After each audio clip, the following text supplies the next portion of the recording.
اور ان کی جو سروس ڈلیوری ہے وہ کمزور پڑتی چلی جا رہی ہے. انہیں باہر نکلنا ہوگا اور اپنا کردار ادا کرنا ہوگا.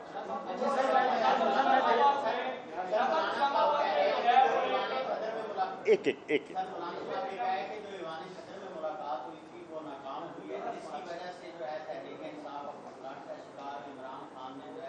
لانگ مارچ کی جو ہے وہ دھمکیاں دے رہے ہیں عوام کو، جو ہے وہ کہہ رہے ہیں کہ سڑکوں پر آئے. ایوان صدر میں جو ملاقات ہوئی وہ ناکام ہوئی. آپ کیا سمجھتے ہیں وہ کامیاب ہوئی، ناکام ہوئی، یا کیا کہیں گے؟ کل عمران صاحب نے بھی کہا کہ سچ میں بول نہیں سکتا، جھوٹ میں بولنا نہیں چاہتا. اس ملاقات میں ایسا کیا ہوا؟ مجھے تو معلوم نہیں ہے، میں تو اس کا حصے دار تھا نہیں، نہ میں ملاقات میں تھا نہ مجھے. تو میں تو عرض کر رہا ہوں نا، میں ملاقات میں نہیں تھا. تو میں ایک ملاقات میں تھا ہی نہیں، تو اس کے بارے میں میں کیا رائے دے سکتا ہوں؟ میرے علم ہی نہیں ہے ایک چیز، تو میرے پاس علم نجوم تو ہے نہیں.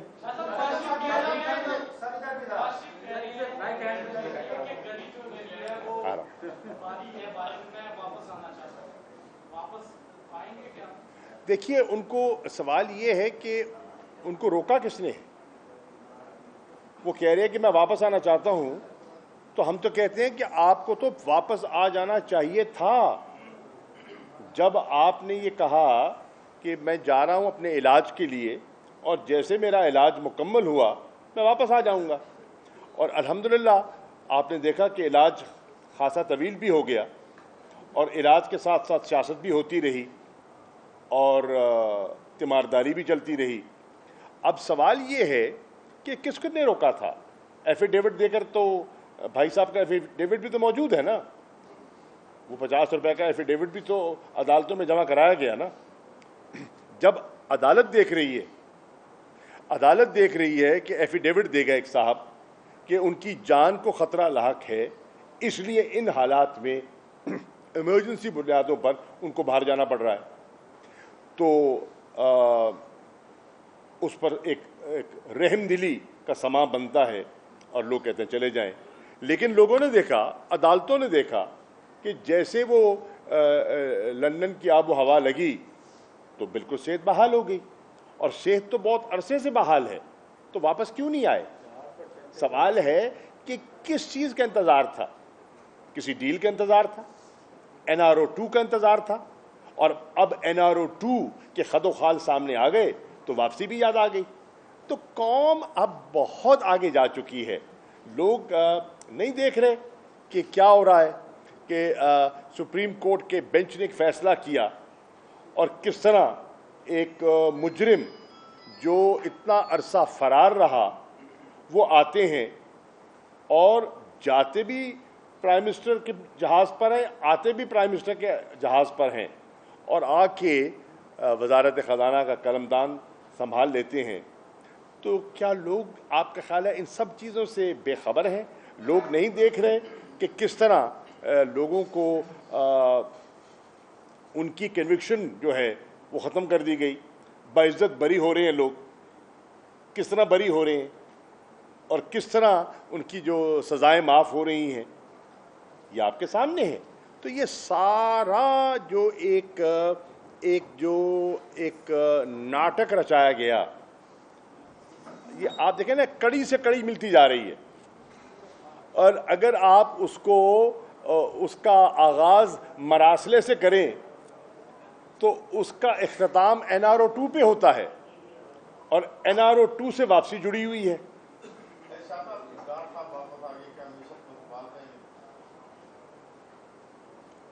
ہمیں دکھائی نہیں دیتا.